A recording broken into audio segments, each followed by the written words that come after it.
Canada, bienvenue à notre dernière session. Good afternoon. You probably know me by now, Jennifer Stoddard. I'm very pleased to have been asked to introduce and moderate two of the world's leading thinkers on privacy in this increasingly online world, Dana Boyd and Jeffrey Rosen. Some of you who are at the OECD conference probably have heard both of them, but for those of you who weren't able to make it, I'll just briefly repeat their tremendously impressive credentials. Dana Boyd is a senior researcher at Microsoft Research and a research associate at Harvard University's Berkman Center for Internet and Society.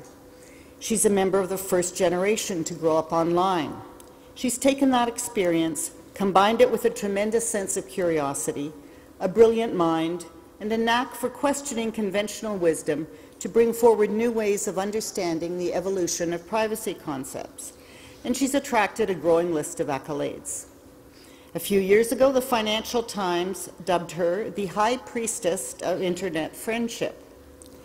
Fortune magazine named her one of its 10 smartest people in tech, and also one to watch as the reigning expert on how young people use the internet.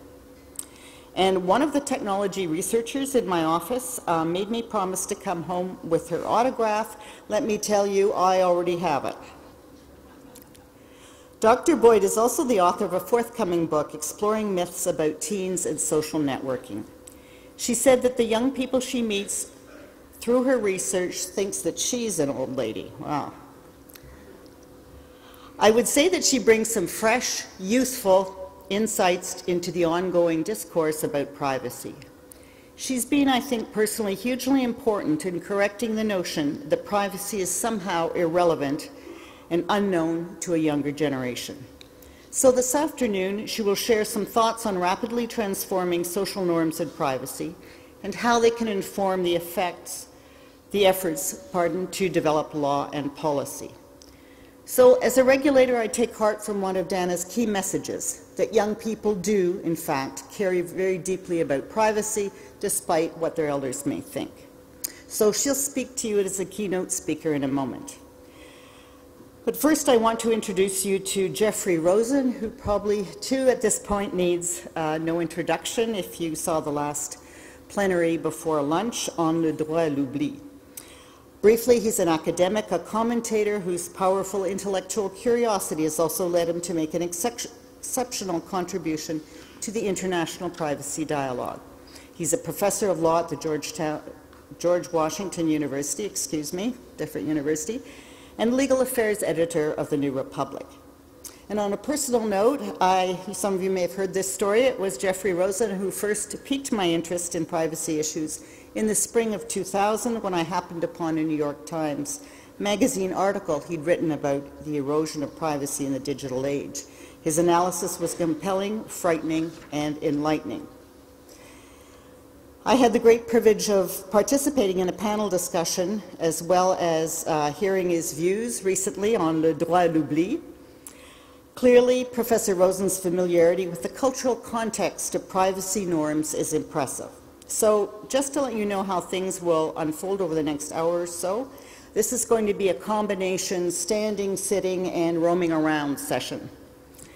Dr. Boyd will make a presentation, Professor Rosen is going to offer a reply, and then there will be a discussion. So I'll turn the microphone now over to Dana Rosen.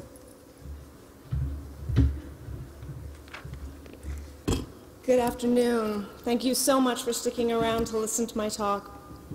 So it's pretty entertaining for me to be back in Israel. Normally when I come here, I'm ha'isha. And so to be here and have an opportunity to speak with you today is both daunting and absolutely delightful. I am so grateful to the amazing organizers for all of their tremendous work, so thank you. And thank you to this humbling audience who I've learned so much from. This has been a fantastic event. Now, I've been asked to talk to you today about what my research is with teens and technology and how they think about privacy. For those who don't know my work, I spend most of my time running around the United States talking to teenagers about their lives and about social media. And lately, I've been pretty obsessed with privacy. The thing that I really want to get you to understand is that kids care deeply about privacy. So these myths that kids don't care are completely inaccurate. I'm also baffled by the persistent assumption that privacy is radically changing because of social media. That rhetoric is pervasive and often used to justify privacy invasions. Now, there's little doubt that the internet is restructuring different aspects of social world. But it's important to realize that people care deeply about privacy, and they're trying to figure out how to deal with technology and the way in which it's fluctuating in different parts of society. Privacy is far from dead, but it's definitely in a state of confusion. Now, my goal of my talk today is to really drive home some of the social norms and what people do in order to help you step back out and think about policy. Over a decade ago, legal scholar Larry Lessig published a seminal book that most of you know, Code and the Other Laws of Cyberspace. In it, he argued that systems are regulated by 4 processes: the market, the law, the architecture, code, or technology, and finally the social norms. One of the things that I've found around privacy is that we tend to focus on the first 3. And we tend to use the social norms, each one of them, use it in a different way to justify what's going on. But all too often we fail to sort of step back and look at what it is that people are doing. And this is critically important as we think about generations and the ways in which these things are shifting over time. I believe that if you dive in and understand the cultural logic, not just the statistics, but the actual cultural logic behind why people do what they do, that you can actually innovate different kinds of technologies and business models and law that will make a lot more sense. It's important to realize that there's a broad and deep interest in privacy that goes alongside an interest in publicity. The two are not in opposition, and you cannot assume that people's interest in being in public suggests that privacy is dead. Quite the contrary, privacy actually matters more to people when they have to deal with being exposed, when they have to deal with the visibility of an ever-increasingly public world. And so thinking about it, it's about privacy in an era of social media is about the flow of information, regardless of where it originated. So I know that privacy is a hugely contested word, and I've been delighted to hear the constant debates of what it means to different people. The thing to realize is that teenagers don't have an answer for you. They don't know what privacy means, and this also makes it very difficult to do research with teenagers in this space, because you can't use that term. You can't assume that you can actually get survey statistical information about whether or not they care about privacy, because you can't figure out how to work around it, and we're constantly struggling as scholars to make sense of it. But that's why I spend so much time trying to spend time with them and see what their cultural logic looks like. Now, I'm not going to solve the definitional debate, but I do want to give you a sort of sense of how I think about privacy stemming from how teenagers deal with it. Right? It's a very grounds-up approach. Now, it's about people's ability to manage a social situation and flow of information that defines that social situation. Privacy for them is not about simply hiding information or controlling access to information. It requires that people can meaningfully interpret the context and that they have agency and power over how the information flows. It's not necessarily about functional access as much as knowing what to do and how to deal with the situation. Spaces can be sometimes understood as private, but at the same time they can be understood as public with privacy baked in. Privacy is experienced over time, and it is networked. It is constantly situated in a network of people, and it's not just about what the individual shares, it's about what the collective does. All of that, we've been hearing different pieces of it throughout this week, so many of this should be familiar to you. So the thing to realize is that for teens, privacy comes down to a question of safety and control, trusting a situation and the people around it, and leveraging an understanding of context for intimacy. It's about achieving an end goal so that they can actually share, not so they can hide. I'll ground this in an example to sort of give you a sense of it. If I'm dealing with an illness, I'm not going to hide it from people just because I'm not talking about it. If I choose to share my illness, I'm probably going to not stand up and talk in the town square and scream loudly. I'll probably start by creating a situation where I can talk to people. And then I expect them to understand the situation and abide by it, to understand what information flows. And if they break that trust, because they could always tell somebody else, then it's about the relationship I have with that person, or it's about the relationship with the situation. My agency or power in that situation depends on my ability to negotiate those social dynamics. Now, there are certain structural assumptions that are baked into that scenario because of the way it's unmediated. First, and most importantly, there is an assumption in everyday interactions that conversations are private by default, public through effort. In unmediated interactions, publicity takes effort. We have to consciously tell other people what we hear. Shouting to an entire town square is a lot harder than just telling a few people. And even when we share things in public places, we recognize we might be able to be overheard. And sometimes people do. But that doesn't mean they necessarily listen in. There's a notion that Irving Goffman talks about as civil inattention. The ability to actually overhear and listen, but to not pay attention and to be respectful of that. Now, this doesn't mean that people don't listen in, right? My job is effectively large-scale listening in, right? But the thing is that people know when they're butting in. They know when they're entering a space where people have different expectations. And that's the challenge. Online, everything about this changes. It's a radical shift in the structure, not a radical shift in the social norms. What happens is that the balance of power becomes part of the visibility.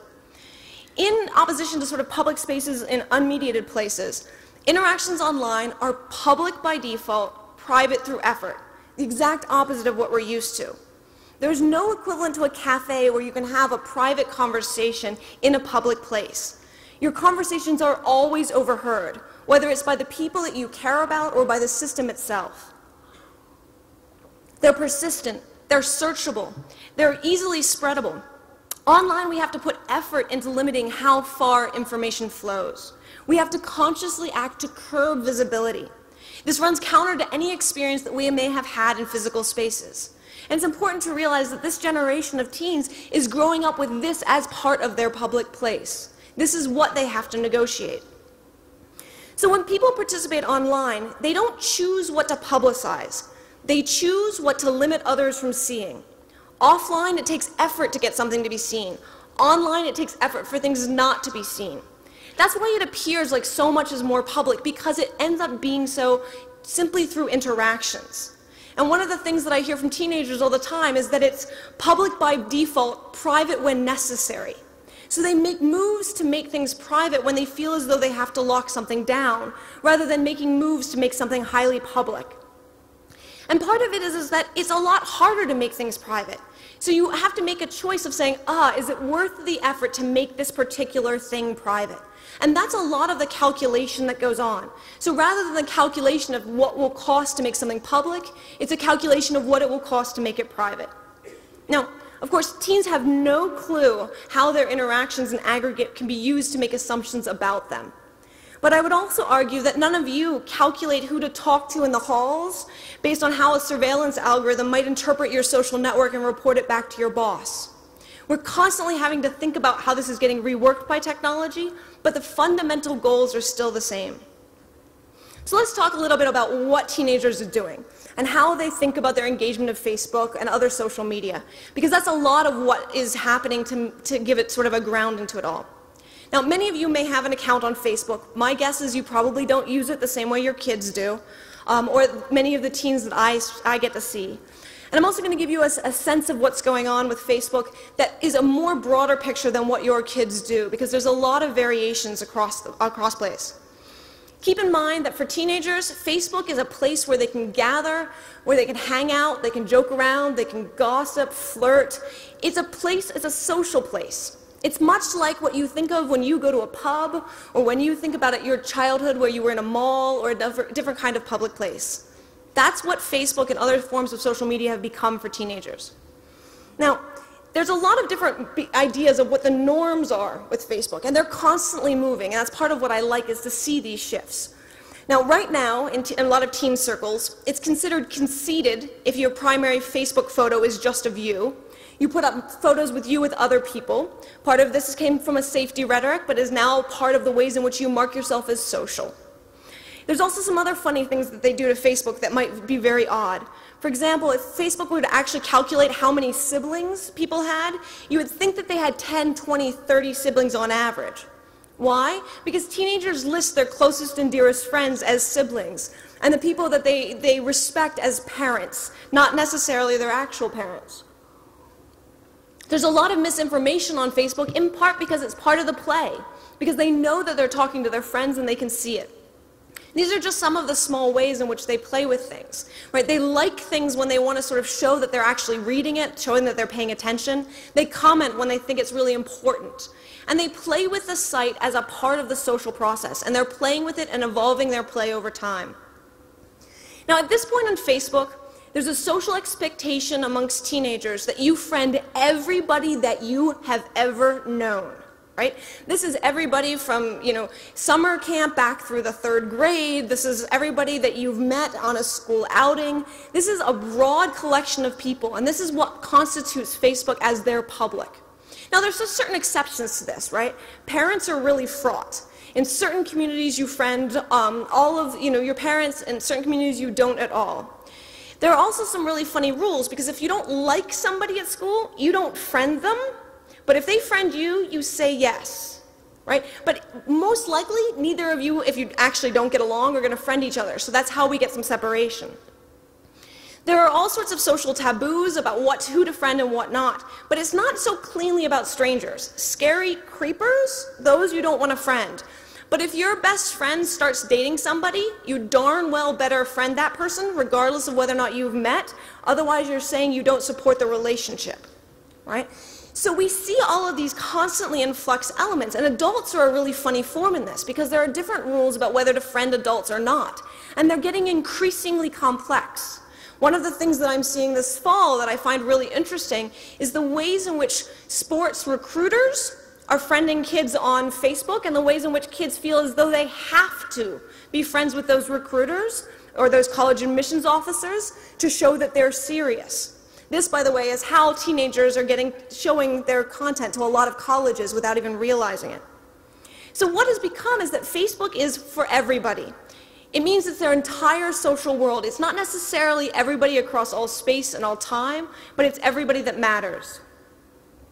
Facebook is seen as private in that it's not full of creepers, but it's also seen as public in that it's where everyone is. Now, this is complicating Facebook use and resulting in teens trying to find other places where they can narrow things more. And this is where we constantly see an evolution as teens find different places to acquire more private spaces. This fall, it's surprisingly in middle and upper class American teen culture, Twitter. Twitter has become more private for teens than Facebook.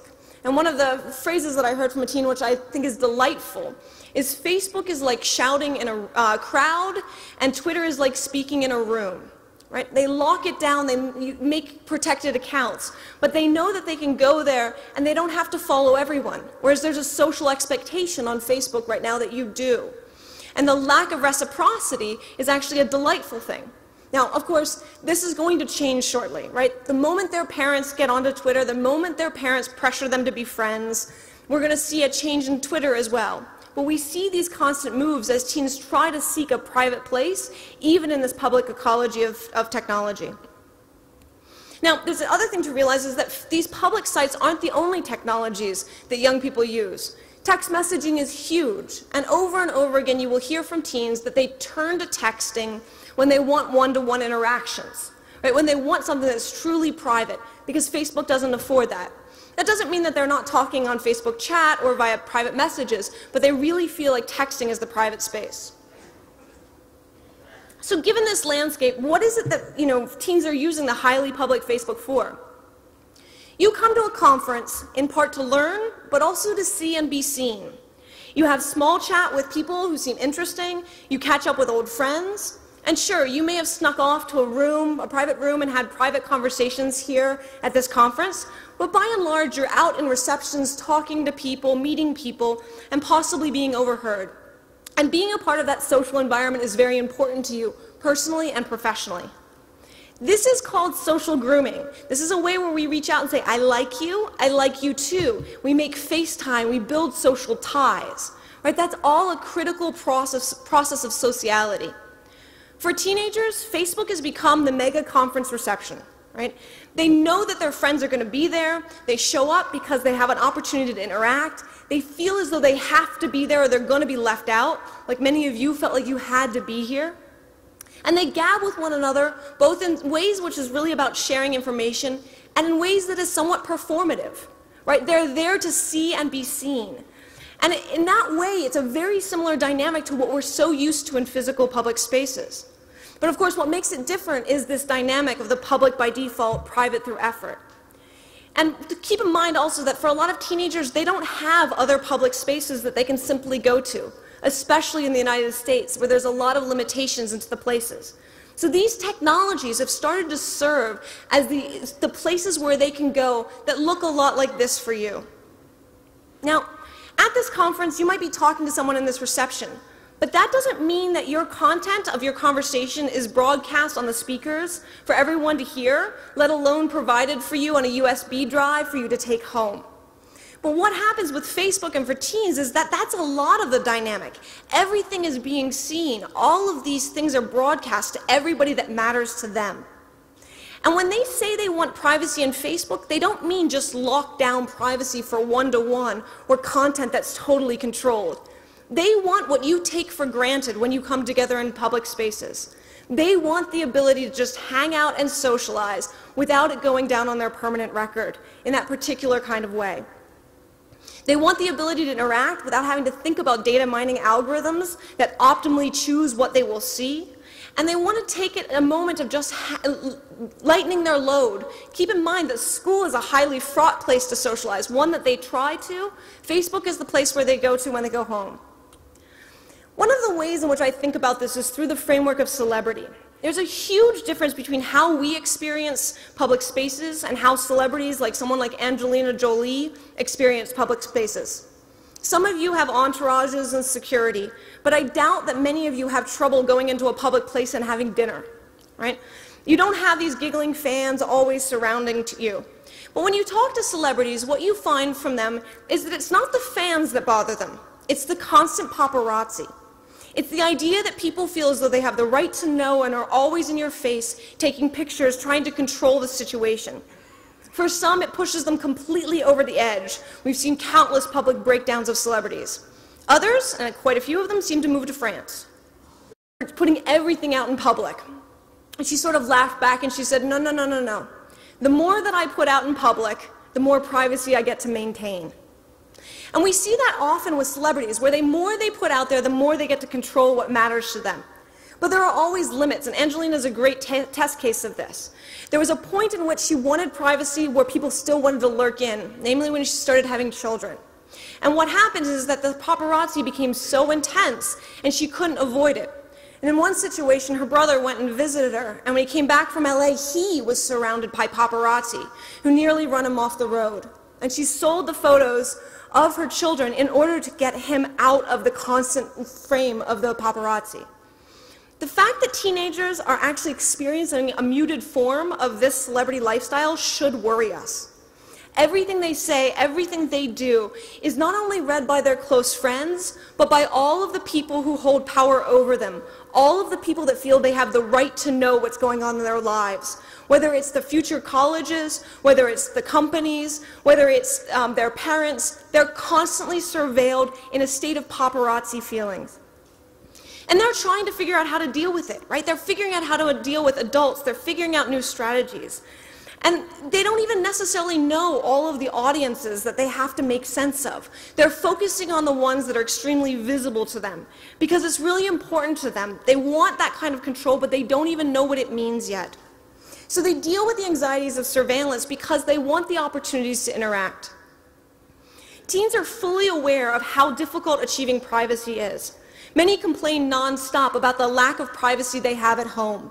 And I think there's something very interesting to point out there. Teenagers don't feel as though they've ever had privacy in unmediated spaces. And often they see the online space as a more private place than their home, where they feel as though they have no rights in relation to their parents. But of course, we don't give teens enough credit because they're really, really smart. And what they start doing is they start evolving different techniques where they try to achieve privacy in public place. Most adults sort of center on the idea of using privacy features, right, as the sort of structural solution. Now, I've been interviewing teens for a long time, and no matter what Facebook does to simplify the Facebook privacy settings, teenagers have no clue whatsoever of what's going on. They read the notification at the top, they hope that Facebook is actually protecting them, and they move on. In their head, the most important thing that Facebook is doing is keeping the creepers out, and otherwise they're not worrying about it because they can't. They don't know how to. More importantly, it doesn't matter what Facebook does, there's a social limitation to what happens for them. If their parents want access, their parents will get access, no matter what Facebook does. And it doesn't matter whether or not they're friending their parents. If their parents want to get access, they lurk over their shoulders, right? It's old-fashioned way. And no amount of technology solves a lack of agency problem. And when we're talking about teenagers, we're often talking about a lack of agency. So what are teens doing? My favorite of the sort of new tactics that I'm really enjoying is what I talk about as social steganography, or hiding messages in plain sight, something that we've known in cryptography for a long time. Keep in mind that teens want to deal with privacy, but they have to deal with different audiences simultaneously. They have to deal with collapsed contexts. So they try to find ways of speaking that can only be understood in certain audiences. They've given up thinking that they can control the message, but they really want to control the meaning, right? And they really distinguish between that, the ability of not locking down the content, but locking down the interpretation. So let me tell you about Carmen. Carmen is a 17-year-old Latina girl living in Boston. And she's close with her parents, so of course they're friends with her on Facebook because that's the norm in her community. But still, she doesn't want them to know everything what's going on, in particular because her mother overreacts to everything. So she had a moment where she broke up with her boyfriend and she was feeling sad. Sort of normal sad. Not suicidal sad, not crazy sad, just normal sad. And she was trying to figure out how to tell her friends about how she was feeling. In her community, it's all about song lyrics. It's all about posting a song lyric to say you're feeling. She thought about putting something that was really sappy up at first, but she knew this would send her mother over the cliff. So instead, she took a different strategy. She put up song lyrics from Always Look on the Bright Side of Life. Now, for the geeks in the room, might remember that this is sung when Brian is about to be executed in the Monty Python, The Life of Brian. Right? Her geeky friends immediately understood what was going on, knew that she was upset. Her mother, on the other hand, immediately posted a comment, "It looks like you're doing great."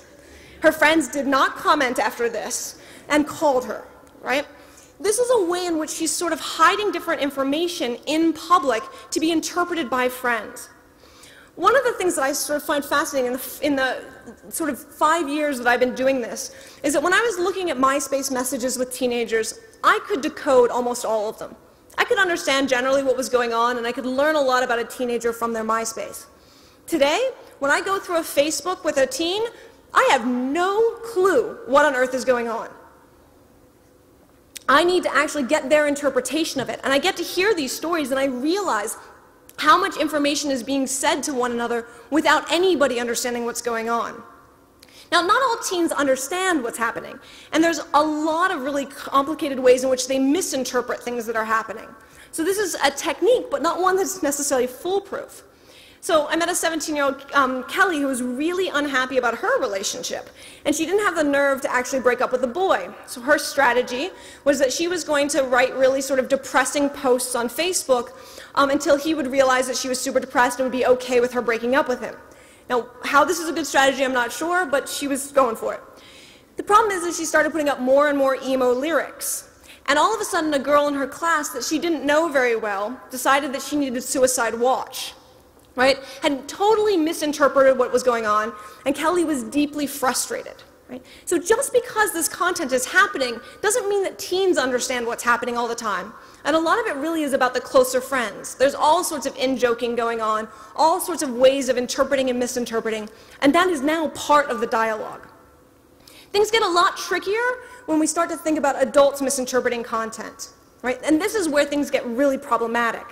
So 5 years ago, I received a phone call from a college admissions officer, an Ivy League college admissions officer. They had received a lovely application from a young black man living in South Central in Los Angeles, which is a gang-ridden community. He'd written a college essay about how he wanted to leave behind the gangs in his community. Well, the college admissions office decided that they would go to his MySpace, and they saw all this gang insignia. And they called me up and asked me a very funny question. They said, "Why would kids lie to us when we can tell the truth online?" Now, I've spent a lot of time in Los Angeles, and if you're a part of that community, you are most likely associated with a gang as a part of survival, right? I doubt this teen was lying to the college admissions officer. I bet you he was performing what was necessary in the community that he lived in order to survive. So this becomes a challenge of what we have access to. We may misinterpret, we may not know the meaning behind it, and we may do massive amounts of harm in our misinterpretation. Now, I'm really excited by sort of the innovative and playful ways in which teens are trying to seek privacy in public spaces. But I also want to highlight that there's serious inequality going on here. And what I mean by that is that we normally talk about inequality with regard to skill. Esther Hargitay, a sociologist in the States, has been measuring skill as it relates to socioeconomic status for a long time. And she has found consistently that kids from higher socioeconomic backgrounds are much more fluent in privacy techniques, much more understanding of the different kinds of privacy features. Right? And that's definitely what we see on the ground, that kids who are not necessarily as privileged don't understand the technology and they don't have strategies. Part of it is because they're not dealing with the same kind of audiences. Teens from more privileged backgrounds actually have to work this stuff out because they're dealing with constant surveillance by adults in their community. I was really fascinated. We met a young man in our field who he had developed massive amounts of strategies for how to create the perfect Facebook profile should any adults look in, right? It was all about the right sports photos that looked like he was a star. It was all about the photos of him with friends so he looks highly social. It's all about creating the perfect look, right? This is highly strategic. There are plenty of adults, many of you in the room, who do this. But what we are also seeing is that the privileged teens are doing this, but not necessarily the low-income teens, the teens with less technological skill. Social media is also not evening a playing field. It's being used to replicate all sorts of pre-existing social dynamics in a very public form. All of the teens are being surveilled, but one of the things that kills me when I talk to law enforcement is that law enforcement goes to the places where low-income teens are, consistently. Right? And so we see these replications of same dynamics that we're used to in the physical spaces. Surveillance of the low income, not necessarily the high income. There's also a sort of different kind of mindset issue. One of the things when I talk to privileged teens is they will talk regularly about all of the things that they have to lose by being too public. And they think about what they have to lose. Many of you think about what you have to lose. One of the things that was startling to me when I was talking to kids from more marginalized backgrounds was how often they talked about the things they could gain from public spaces. And sometimes not in the best of ways. I talked to a young woman who was putting up naked photos of herself. And I was like, why are you doing that? And she was absolutely convinced that this was the way in which she could become a celebrity. That if she put up these images, that a modeling agency would pick her up and that she would become an actress.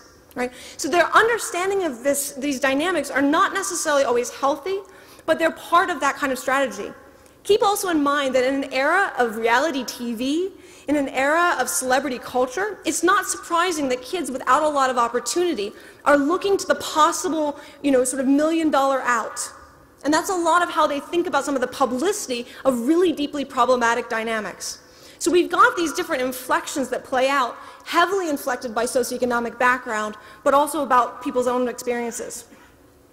So for all the teens that are attentive to parents and college admissions officers thinking about nosy adults in their lives, very few have any inkling of what's going on with companies or what's going on with governments. Of course, it's not just teens. Adults have no clue either. Some teens have started to figure out that what they write will change the ads they receive. And this has become a really entertaining game, right? Is to see what ad you can actually manage to get on your friend's page. It's a great way of pranking one another. But they don't have any sense of the data portraits. They don't have any sense of how they're being aggregated. They have no sense of what's being interpreted about them because of their friends. American teens, generally speaking, believe that if they lock down the privacy settings on Facebook, that they've made everything private and that nobody can look. They think that Facebook is protecting their accounts because they're minors, and they're worried about people that they know as their sort of main conception. They don't think about people they don't know. The only kind of categories that we see of this are college admissions officers. That is the one category that's sort of leaking in. And for a lot of low-income kids who've been arrested because of their MySpaces, we are seeing an awareness of the possible government engagement. But generally speaking, they don't know what's going on. So earlier this year, we've all seen how Facebook and privacy became a huge topic of concern, resulting in a massive amount of news information. Now, many of the people I spoke with were really bothered by the news coverage, didn't get what it meant, and didn't think they should trust Facebook, but weren't sure what to do about it. In some ways, we got a sense of this through the American Customer Satisfaction Index, where Facebook was ranked really poorly. But so I would ask teens, would they quit Facebook? And the absolute answer was that they couldn't. Note, couldn't, not wouldn't. As much as they didn't like what was going on, they didn't understand it, the social cost of leaving Facebook was far too great. And this is where we see an interesting issue that keeps coming up with social media. People may not like what's going on with their privacy, but they're not going to rebel and they're not going to speak out as a challenge to the market. The social cost of leaving is too great. They want to be a part of a social world, and it's really important to them to be a part of that. And they're not necessarily wanting to give up privacy to be a part of it, but they're also not going to stop doing so because if they do, they're left out. In some ways, opting out of social media is kind of like opting out of society for a lot of these teens. Sure, there are people who go off the grid. They convince their friends to run communes in the middle of the woods, to live by different rules. But by and large, people accept the status quo in society even when they don't like it, because the alternatives are too costly. And what we will see increasingly with teenagers and with other people is that the participation is far too important to social and professional lives to opt out.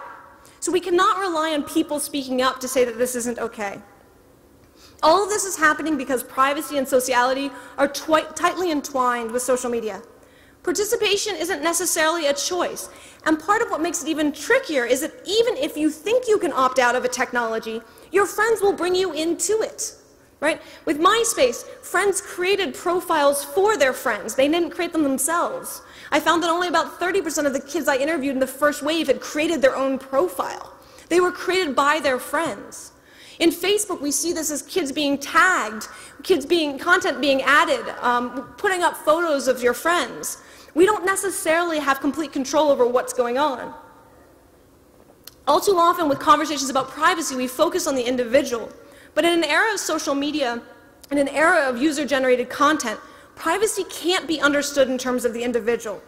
Sure, I'm all in favor of all of you who are doing amazing work to deal with PII. But as these new issues are emerging, we have to start thinking about networked privacy. Now, all sorts of social media, we see this popping up, and we've seen this for a long time, right? Try to convince your mother to stop talking about you, right? Good luck.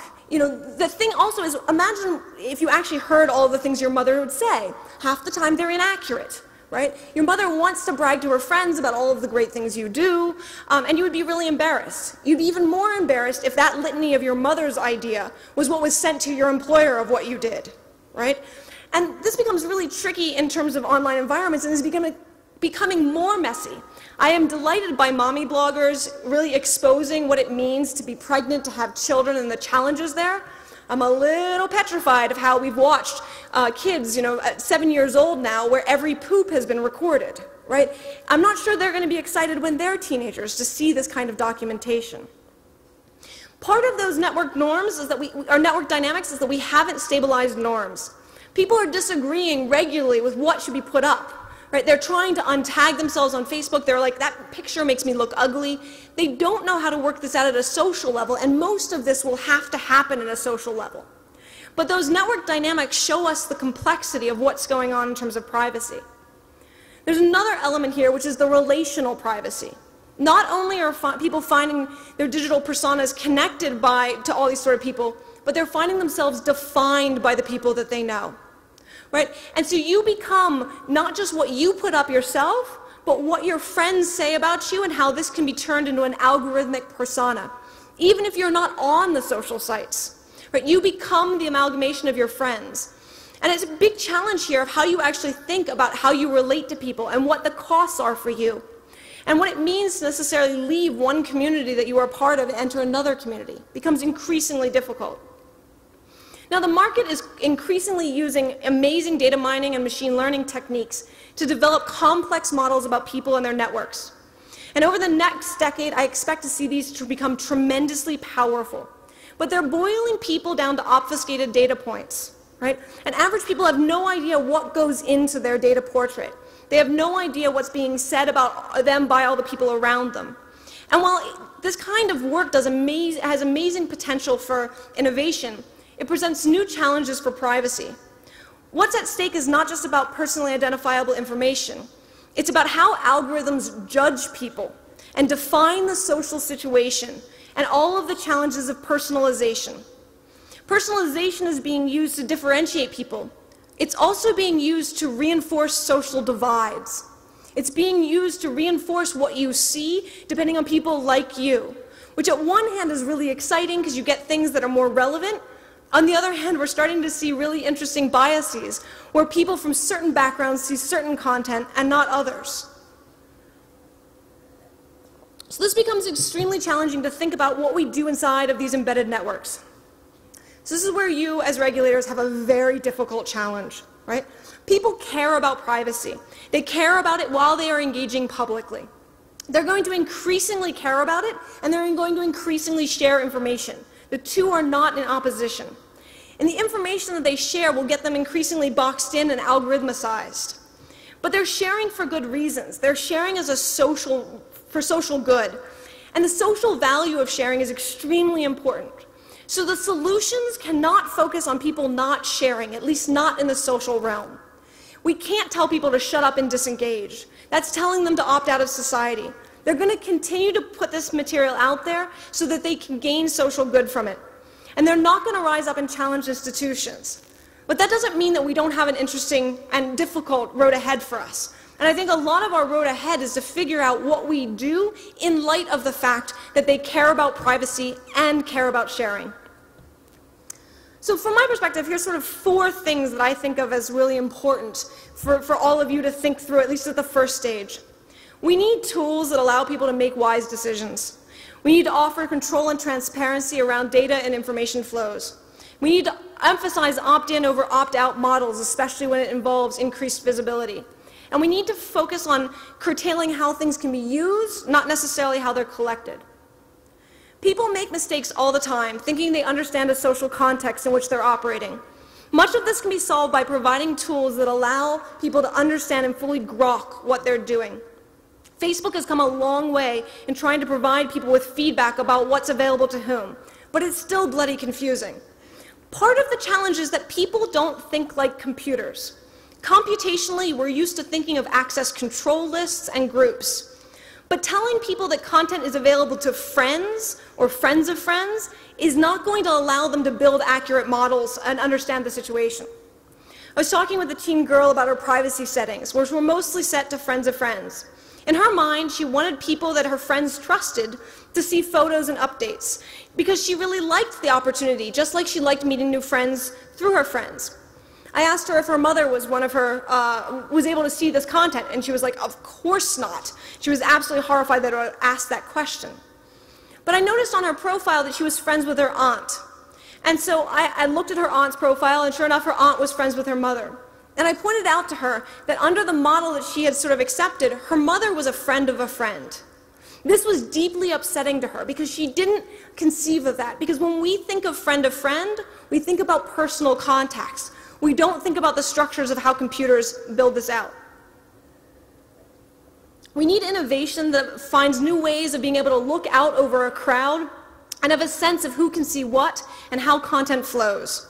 It's a technical challenge, but one that's extremely important to help people manage this content wisely. Of course, it's not just awareness about friends that we have to concern ourselves with. People who participate in social media have to have a sense of who all is grabbing their content. And that's tricky, because it's impossible to know who's accessing public content. Teens will download any script possible that will allow them to see who's seeing their profile, even when it's completely inaccurate. This, by the way, was one of the ways in which MySpace got destroyed by all sorts of JavaScript phishing schemes, in part because teens were putting up these scripts just to see who was going to their page. Now, when people are up in arms about Facebook, it's important to realize that people also have no idea what's happening at a data aggregation and brokering layer. And in some ways, I think that Facebook is making this issue visible, but a lot of the problems stem from the data aggregation and brokering institutions. And I think that a lot of teenagers are not at all prepared for that, even as they're negotiating Facebook. I think that companies that have data about consumers should be required to make that data available back to them. Customers should have the right to know what companies know about them, and consumers should have the right to know who has the ability to access that data, including what cases employees can look at it and when third parties can look at it. When companies monetize user data, consumers should have the ability to see what partners the companies work with and when they match the data. They should have the right to know how information is matched and what happens when they click on links, what data is actually transferred. Don't get me wrong, most users are not going to bother looking. But transparency is key to accountability when we're talking about monetizing user-generated content. Hammering out the details is going to be a complete mess. But it's important that users understand their content and have a right to their content in these networks. It's also important that users have the ability to pull all of their content out and to see what they've put up. If a company serves user data, it can make the data available for download by those users. This gets tricky when we're talking about network data, but we should be moving towards best practices and innovating ways of helping consumers really see what's going on and be a part of that cycle. Speaking of control, when something goes from less public to more public, it always causes problems in terms of privacy. Companies should not be able to opt people in to more visibility without those people understanding the repercussions of those decisions and explicitly and understandably consenting to what's going on. I fully recognize that increasing exposure allows for quicker uptake, but the cost of transition for individuals who are caught in that tsunami can be devastating. We need to be working towards a cultural dynamic where companies don't just justify exposing people simply because social norms are changing. That exposure can really be damaging. I spoke with a young teen who is basically has escaped from her hometown, trying to hide away from her father. Her father had been recently left out on jail and was looking for her. And she had done a very good job of locking down a lot of her content online. But when Facebook opened up its doors last December, her content was made visible in ways she never knew. And all of a sudden, she started getting messages from people in her hometown. And her parents are completely terrified of what's going on. Her mother is terrified of what's going on. The possibility of exposing people without them understanding what's going on can hurt at the individual level. Finally, we need a shift from thinking purely about how data is collected to how it is used. A decade ago, Database Nation was primarily about data implicitly derived by companies. Today, a lot of the data we're dealing with is user-generated content. Companies need to be keeping that data secure, but I also think we need to focus on how data can be used and who can profit off of what kinds of use. I really think we need to interrogate the sale of data and to think about regulating who can sell what and for what purposes, especially in light of emergent technologies that allow companies to piece it together without ever being visible as a company to the consumer. We also need to think about what it means for people to use that data just because they have access to it, both at a technical level and at a social level.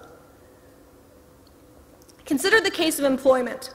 When applying for a job in the United States and many other countries, employees have the right to obtain all sorts of information about you.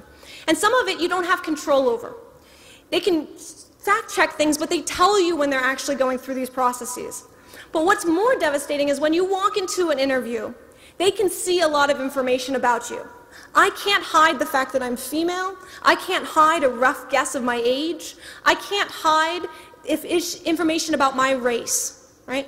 But what happens is that in those physical environments, you are not allowed to discriminate against me just because you have access to my gender, just because you have access to my race, right? And so we have other kinds of categories that you're not allowed to ask about, right? Categories like whether or not I'm pregnant, whether or not I have children, whether or not I'm married, right? And some of this can be given away, right? Rings are sort of indicator.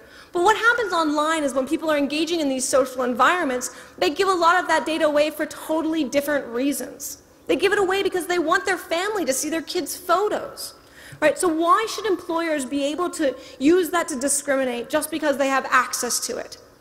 Right? And how do we think about that as a model also for thinking about the kinds of content you can have access to? Just because you have access to it doesn't mean you should be able to use it. And I think we need to think through places where that becomes important. Social media is complicating privacy in new ways, but not because of radical shifts in social norms. What's changing stems from the architectural level. Participation in a networked era means dealing with public by default, private through effort.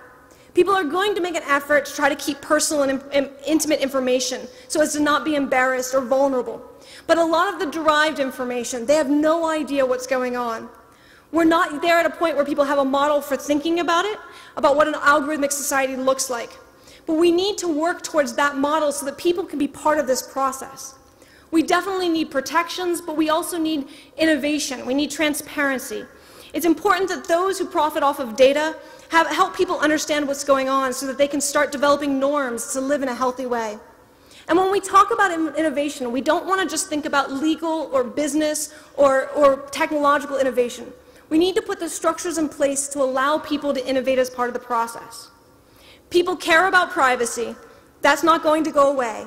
But we need to engage people in the process of developing privacy-friendly solutions in an algorithmic society. Social norms will evolve, but the value of privacy will not disappear. Rather, I'd expect it to become increasingly more important over the upcoming years. Thank you.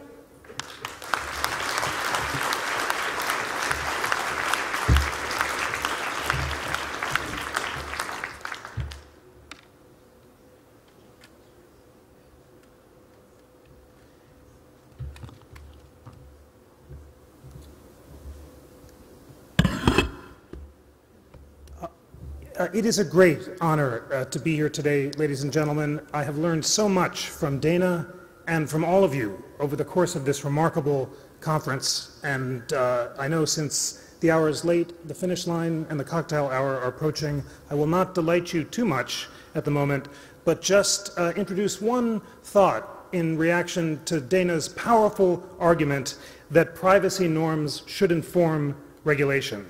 While agreeing very much with her insightful talk, I want to also explore the ways that a lack of privacy regulation can allow technology to transform social norms. So we really should think of both parts of this challenge. Dana's talk is invaluable in describing in concrete and specific ways what people, young people, actually expect on Facebook.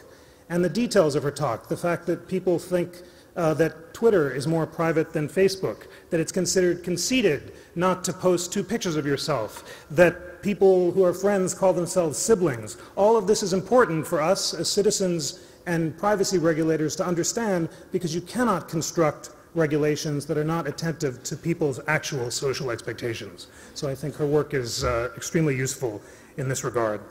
But as Dana also argues, sometimes people expect contradictory things on Facebook.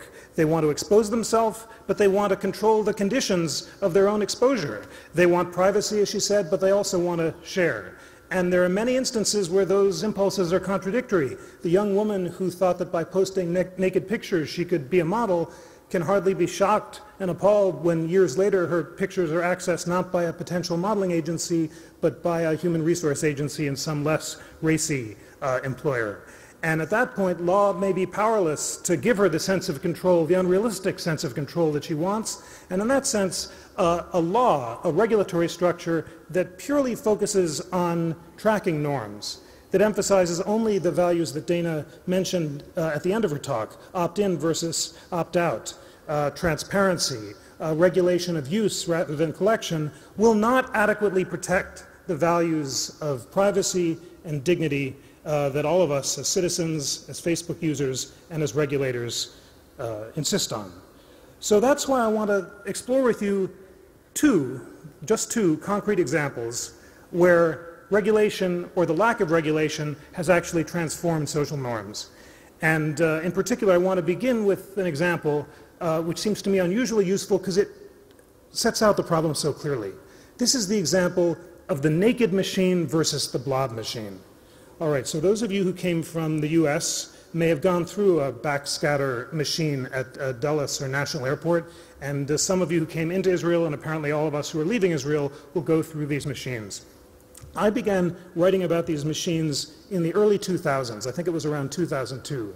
And it was obvious when I first learned about these machines, before they were a glimmer in the Homeland Security Department's eye, that they could be designed in a way that invaded privacy, or they could be designed in a way that protected just as much security, but also protected privacy. The designers of the machine at the Pacific Northwest Laboratories in Washington State came up with a simple programming shift. They proposed to take the pictures of the contraband that had been found under clothing and to project it onto a sexless mannequin, and then to take the pictures of the naked body and to scramble it into a nondescript blob. And this wonderful alternative, the blob machine, as opposed to the naked machine, is first of all, for most of us, an act of mercy at the airport. Far better to be a blob than to be naked. And also is an example of a silver bullet privacy technology that guarantees just as much security while also protecting total privacy. So I have some anecdotal sense of American norms of young people on this question, because I went around to classes and campuses for a couple of years in the mid-2000s, asking groups of students, if given a choice between the naked machine and the blob machine, assuming they both protect just as much security, who among you would favor the naked machine? And the truth is that among audiences of young people, there was almost no one who would prefer the naked to the blob machine. One or two, you'd ask why, they'd say, I'm an exhibitionist. But this is the minority view. Most people, sensibly, when they can have privacy and security at the same time, would prefer to take it. I have to say, ladies and gentlemen, I find it remarkable that in the US, unlike Europe, only, 6 years later, after I first started writing about this, there are now 50 machines in American airports that do not contain blob rather than naked privacy settings. If you go through the machines, it's unclear exactly what's being blotted out. Some machines say they blob the faces. No one claims that they blob the private parts, although this could have been done. It was resisted by the American government, initially on the grounds that it would provide a security threat. Perhaps you could hide contraband in, forgive me, but this was the official explanation, prosthetic private parts might allow for unusual security threats. This claim was abandoned recently when RapidScan, the manufacturer of the machine, said, you know what, we can come up with a blob machine device. We'll just create a sexless avatar with a baseball cap and have pictures pointing to the places under clothing that are suspicious, and then you can be taken aside for a secondary search. So 6, 7, 8 years after the fact, now the government too has acknowledged the possibility of blobbing these images, but there are no regulations that require them, and therefore they're not implemented. There was a second obvious privacy regulation that could have been implemented from the beginning, and this had to do with the storage and transmittal of data. If you could be assured through regulation that no images were transmitted or stored, a large number of the privacy concerns would go away. But far from embracing these regulations, the Department of Homeland Security initially insisted, according to an invaluable lawsuit filed by Mark Rotenberg in the Electronic Privacy Information Center, insisted that vendors allow for storage and transmission. And then when Mark and his group exposed this, there was a political backlash. They backtracked and said the transmittal and storage should be disabled. But despite that, last summer, the US Department of Justice Marshal Service revealed that it had in fact stored 35,000 images and was storing them at a courthouse in Orlando, Florida.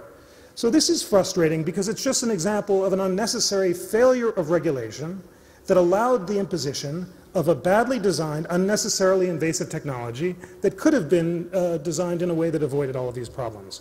And I raise this blob machine, naked machine example because the situation in Europe and in much of the rest of the world was very different, largely because of the response of privacy regulators. In 2009, Viviane Reding, the European Commission's privacy commissioner, objected to the machines on two grounds. First, on the grounds of their invasive potential, and secondly, and this is just as important, she said they didn't work because of their unproven effectiveness. The manufacturer of the machines itself had conceded that they would not have detected the powder at issue in the Christmas trouser bombing that led to the proliferation of the machines in the US. Because of concerns about their practical effectiveness, she said they should not be implemented without further study, and as a result, only in the UK and the Netherlands and Israel have these machines proliferated. In the rest of Europe, you are sensibly resisting them. This is a huge difference between a small group of countries and the rest of the world, and the difference reflects the courage and insightful stance of a privacy regulator. And I know the Germans have been very effective in this, and many of you have done invaluable work in this regard. What is the effect of the failure of regulation in America versus the effect of regulation in Europe? I imagine if I go around asking students in 5 more years, do you expect to be naked at airport? They'll say, yeah, of course, I do that all the time. our expectations of privacy do reflect the privacy that we subjectively experience, and as these naked technologies proliferate, at least in the US, people will abandon the hope or expectation that they shouldn't be naked. And that's will reflect a tremendous shift of social norms in a relatively short period of time that could have been avoided had it been for effective regulation. My message to you, to this important audience, and I want to make the message clear, is that in virtually all of the technologies you will address in your complicated jobs, whether it is backscatter technologies, or Facebook, or face recognition technology, or data protection, or data flows, there is a blob machine as opposed to naked machine solution.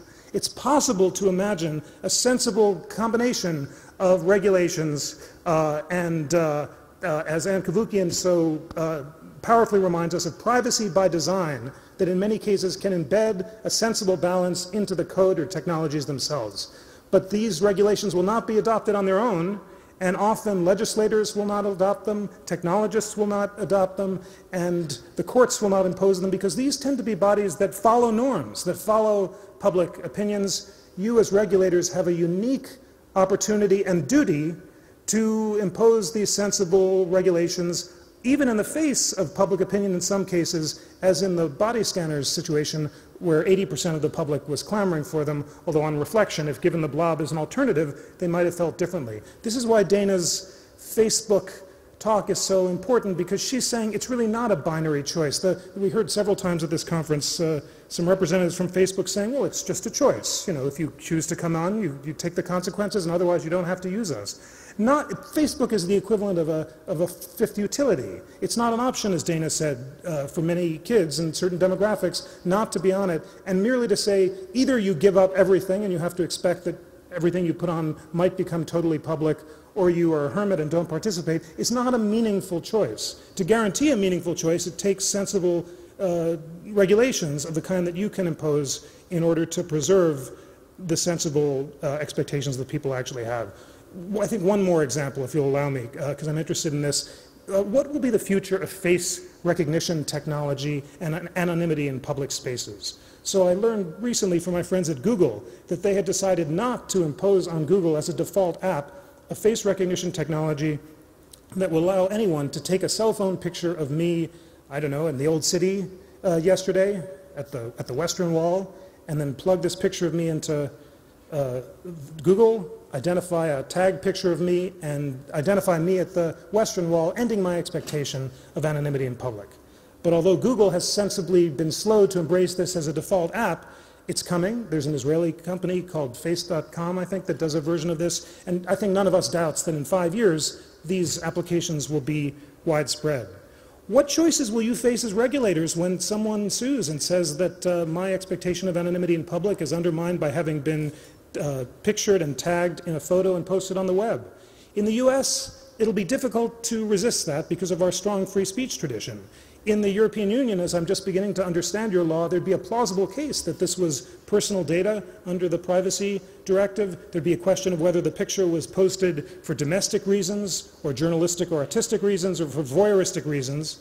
But the choice that you make as regulators will affect whether or not people in 5 years have an expectation of anonymity in public, as I hope they will in Europe, or whether we've given that expectation up, as I fear we may in the US. Let's just take this futuristic scenario 5 years further. I was at a conference at Google just 2 years ago, and Andrew McLaughlin, then the head of public policy, said that he expects that within a decade, Google will be expected to integrate all public and private camera feeds live on Google.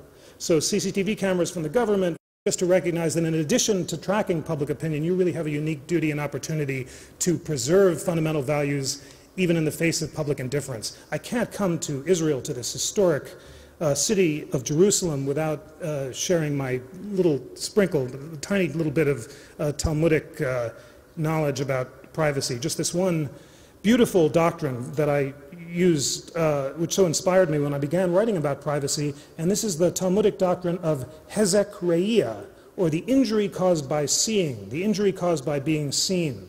According to the Talmud, privacy is an unalienable right. You can't give it up even if you want. So if your neighbor puts up a window in a common courtyard observing you in what had been previously a semi-private space. Not only does the window have to come down if you object, but the window has to come down even if you don't object. Because even the smallest intrusion by the unwanted gaze causes injury, says the Talmud, because the injury caused by seeing cannot be measured. And that's why only when the tents of Israel face in opposite directions does the divine spirit dwell in Israel. This notion of privacy as an unalienable dignitary right that can't be surrendered even if people want to surrender it is one which you might keep in mind as you face challenging decisions about when and how to regulate, even in situations where your national populations may not be demanding regulation. I hope you'll keep it in mind. I have been so inspired by our conversations over the past few days. I have to say, I'm not just flattering you, but I began this talk and also my thinking about privacy by being convinced there was a blob machine-like solution to all of our problems, if only sensible, thoughtful people could converge around it.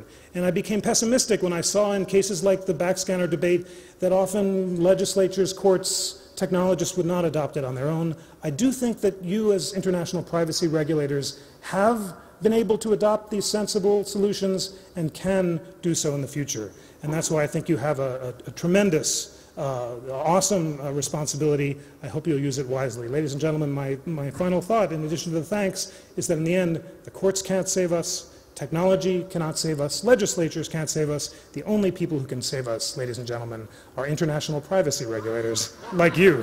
Thank you very much.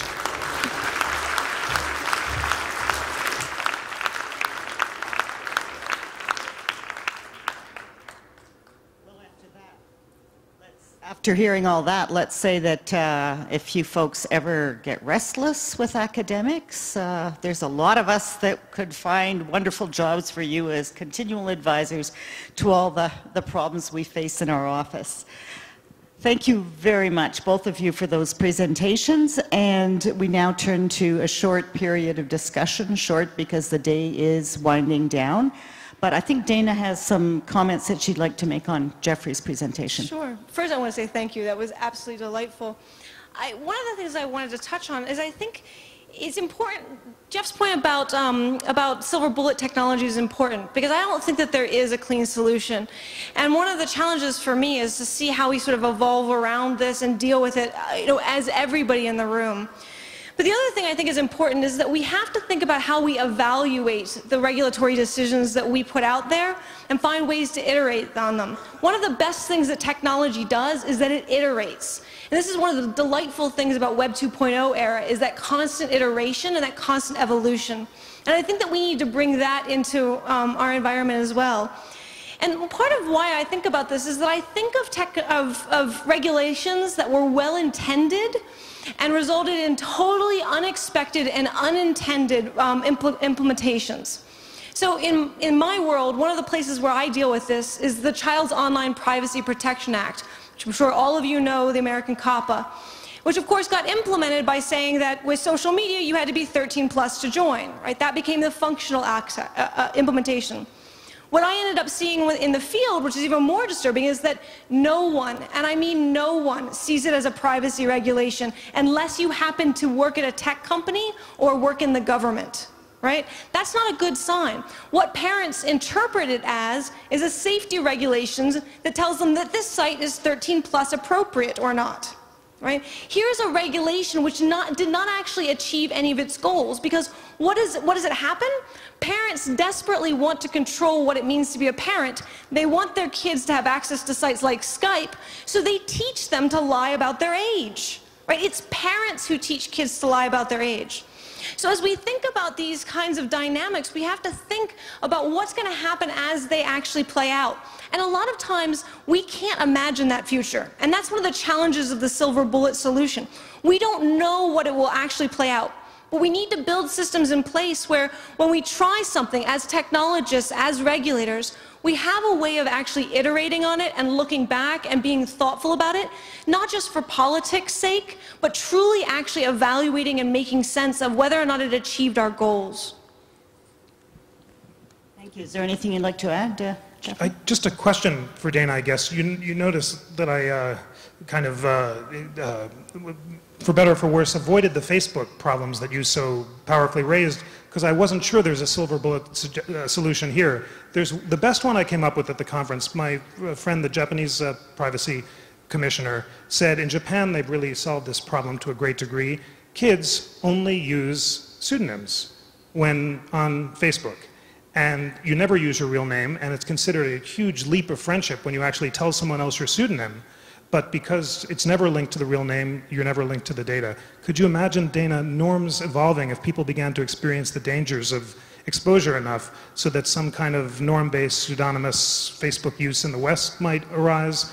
And then I guess the second question I have is we have been having this vigorous debate about whether a legally enforceable right to delete or to oblivion would be consistent with free speech values or not. Do you think the kids who are using Facebook, as you talk to them, expect that they should be able to sue, say, if that drunken Facebook picture is later used to deny them a job or to embarrass them online? Or do they think, you know, I just took the risk out of luck and better to keep the law out of it? Right. I mean, my biggest struggle with Facebook is if I had a regulation silver bullet or even technical silver bullet, I'd give it to you. I don't think there's an easy answer, and I think that's one of the things that Facebook struggles with itself, and I think that's one of the things that you regulators struggle with. I don't know that the social norms are actually going to solve it either, though, because the social norms are going to help us get to the point of people working out their social relations and some of the social embarrassing issues. But as long as people don't realize how far their information is shared, they don't realize that services like Spokio or any of the third-party services are aggregating that data, when they don't realize that, they're not going to be able to evolve social norms. And when it comes to the kinds of work we think in terms of government surveillance or in terms of corporate behavioral advertising, they have no clue. And it's that awareness that I'm mostly concerned about. And I want to find ways, solutions that, by making things more visible to people, that they're able to do that iteration so that they can move it. In terms of the right to oblivion, one of the things is we have to think through life stages, right? When you're talking about teenagers, and this is the generational bit coming back fully, when you're thinking about teenagers, they're not thinking about the future, they're not thinking about the past, they're thinking about how to have fun in right now. Right? And they like having all of this content, they like actually having archives, they like these moments of history. Again, when we go into the 20 and 30-somethings, we get to this moment where people are realizing what's happening and how it relates to them now. But they also sort of want to keep these data archives. They don't really think much about it, even when it has consequences. We have this weird dip that happens when people have kids, where you're like, oh, there's a whole period where you don't want things to be around. And then there's a new uptick, which is when you're older, where you want to have all of this history. And I think one of the challenges in the right to oblivion is that there are people at different stages in their lives who are either thinking about archives or not thinking about archives, but who later on will actually like those archives, but we want to provide it in a way which is safe and in control. Now, will young people sue? There will be exceptions. I mean, the United States is filled with all sorts of people who sue over anything. But the challenge is that most people who are affected by these things don't feel as though they have agency or rights. They don't know a lawyer. They don't know how to even negotiate this system. So even in that legal framework, they're not going to necessarily think through that as a solution, but they're going to deal with the consequences of it and not know what to do there either. So I think we also have to think about who has power in these systems, who has the power to speak up and challenge authority, whether it means getting legal representation or whether it means challenging the people in their community. Dana, you drew a really, I found, poignant picture of young people who are the most surveilled generation that we can remember, who are looking for privacy to carry out their own conversations in their own language at a crucial stage of self-identification and definition, and can only find it in a public space. How, as regulators, you've charged us with these noble missions, but how can we best talk to this particular group that amazingly, in spite of the information that's out there, you say don't realize what's being done with their personal information? I must say there's a bit of a contradictory message there, because some of them, or maybe not all of them, behave in the same way. Some of them do use fictional persona and so on and so on. Many of us regulators have spent a certain amount of effort trying to set up youth websites to do videos for youth. One of us suggested to the others a couple of years ago we should all go on Facebook to get our message out. Is there any way you can think of that we could try and tell these, I presume, young teens about some of the dimensions of how they use Facebook or other social networking sites? So we've spent the last decade telling teenagers that adults are scary, creepy people who are out to prey on you. And so as a result, they don't want to listen to us in any way, shape, or form on online environments. They're not paying attention to us. They don't want to friend us. We are creepy. And so I don't know, this is a result of the sexual predator dynamic. I don't think that you, as an abstract authority, can have any direct engagement with them in a healthy way. This is encouraging. Yeah, you unfortunately are really creepy. What I think, not personally, but like as an adult, so am I, right? I can't engage with kids on Facebook. There's no way, they won't talk to me. I actually have to do it through trusted communities. So, you know, and to get to your solution, though, there's a different approach, right? Which is that what we really need is a form of deep media literacy.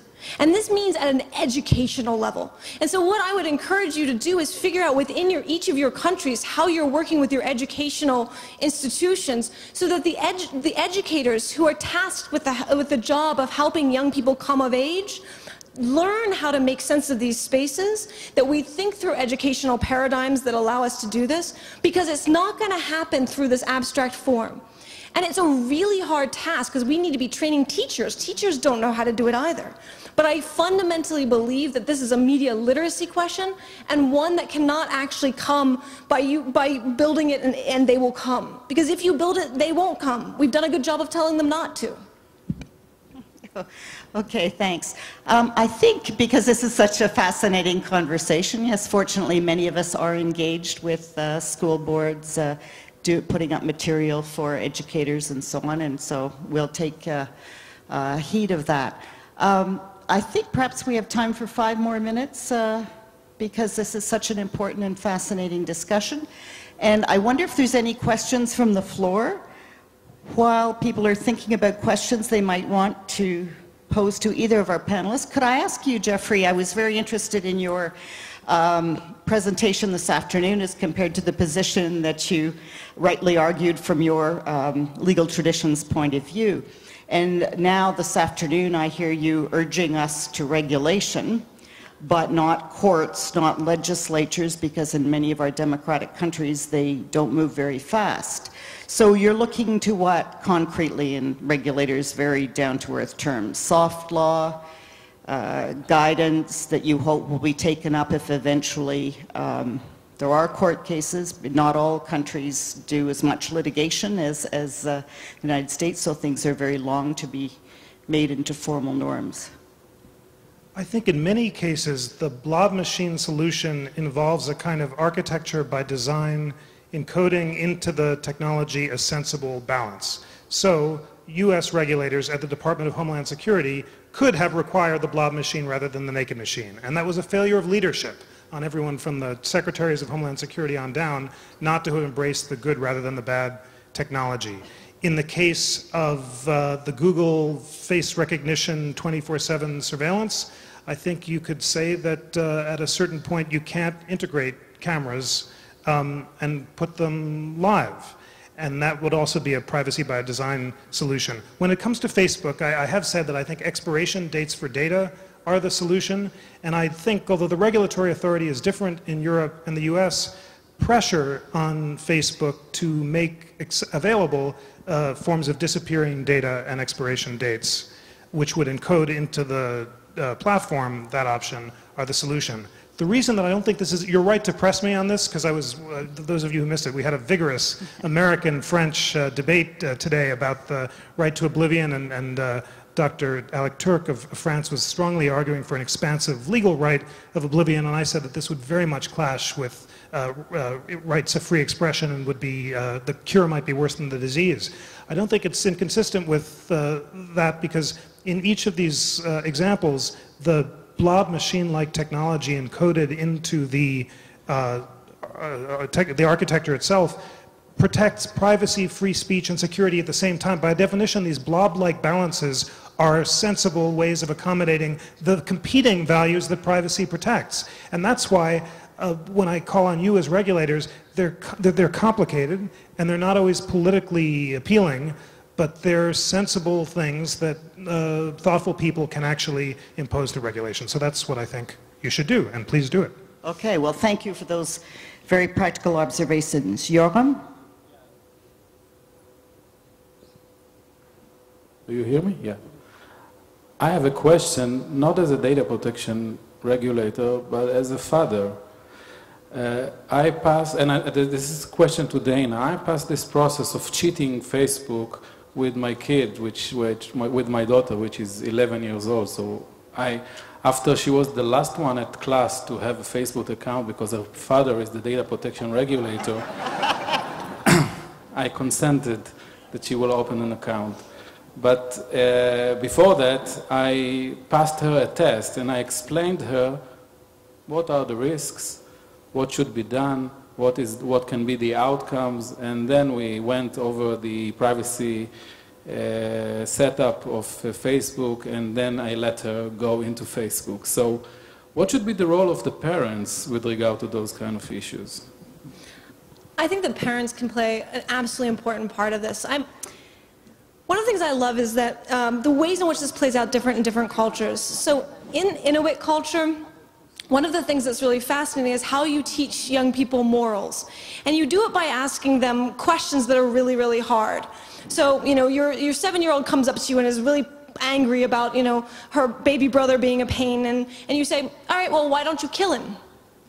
Right? And everybody goes, ooh, not comfortable. And the girl understands that this is not right. And it starts an iteration process. So why do I point this out? In each household, in each culture, we have an opportunity for conversation. Conversation around these that is not lecturing, but a way of iterating. And that I believe that parents can play a critical role in that. But what worries me are the parents who are not able to do that, for all sorts of different reasons, and I see it across all of the extremes. Right? I'm glad you're able to have that conversation with your daughter, whether it's a matter of passing a test or whether it's a matter of starting a conversation. I think the bigger challenge is what happens when you have kids who, for all sorts of reasons, their parents are not in their lives. I interview teens whose parents are meth addicts, who are taking care of their parents. They're not even having that conversation. And that's where I get very worried about the parents as a magic solution, because it's a privileged notion. And at the other end of the extreme, I see parents as a huge part of the problem, because they're engaging in a kind of helicopter activity. Like when I go into eating disorder clinics or spend time with kids who self-harm, the likelihood that their parents are so persistent and available and constantly lurking, which means you can't have a conversation there either. So, as parents, I think that if you have a healthy relationship with your kids, that's fantastic, and please keep it up. You can do better than any educational system, any regulator, any technology company. But we do have to worry about the kids who are at different ends of the extreme, who parents cannot be the solution, or who have all sorts of reasons why they're trying to get away from their parents for very good and legitimate reasons. Jeffrey, as a parent, do you have any hints for the rest of us? Special insights, yes, yeah. I have all the answers. Actually, I figured it all out. I have 5-year-old twin boys who are not here on this trip. And, after listening to this week of conference, I think the solution for how I should raise them is not to teach them about technology, but to enroll them in a yeshiva or a convent or a madrasa or something. And in the end, living in this world that never forgets, where Google is God and the cloud records our thoughts and never forgives, you have to live very, very well. And let's not fool ourselves. We're talking about cleaning up the messes after it happens. The necessity of leading a good life and having good character in a world that never forgets has never been more urgent. And we're often told that this is a relativistic age where people have endless second chances, but it turns out that you don't. So in that sense, I think technology education might take a back seat to just education about how to live well. And if you can tell me where to go for that, then I'll sign up my kids right now. It's what we call old-fashioned good character, Absolutely. Is it? I think we have time for maybe one more question. Is there any volunteers? There's a gentleman way in the back to the left. In the game of the microphone.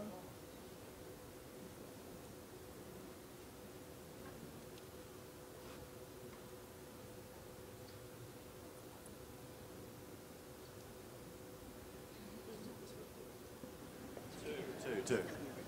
Richard Thomas, United Kingdom. As an ex-commissioner, I don't know whether to be hugely uplifted or deeply worried and depressed by Jeffrey Rosen's view that salvation lies in the hands of privacy regulators. What I would say is that if the regulators are going to provide salvation, we must move beyond the language of privacy and data protection. I made the point at the OECD conference, and I repeat it now. We must dumb down, we must reach out to the media, to the political worlds to get the message across. You gave the example of photographic facial recognition. That will not be stopped or defeated by arguments about whether or not this is personal data. This will be stopped and defeated by bringing to the attention of the media, to the political classes, what the implications are, not just in privacy terms. If we can point out that people can take photographs with their mobile phones, their cameras, of people walking down the street, and work out who they are straight away, and follow them home, you've got 50% of the population, women, on your side straight away, and they will take a very strong exception. So we have the insights as to what's coming in 5, 10, 15, 20 years, but we must dumb down, we must reach out beyond the language of data protection to get these points home. Otherwise, if we only talk about these matters in abstract language of data protection, then I fear, Jeffrey, salvation will not lie in the hands of the commissioners. Thank you. Thank you, Richard. And I see that time is moving on. I will turn the conference over to Yoram Hakohen. After thanking both of our hugely knowledgeable, fact-based, lucid, and objective privacy advocates here on the stage. So from all of the audience, thank you very much for your insights.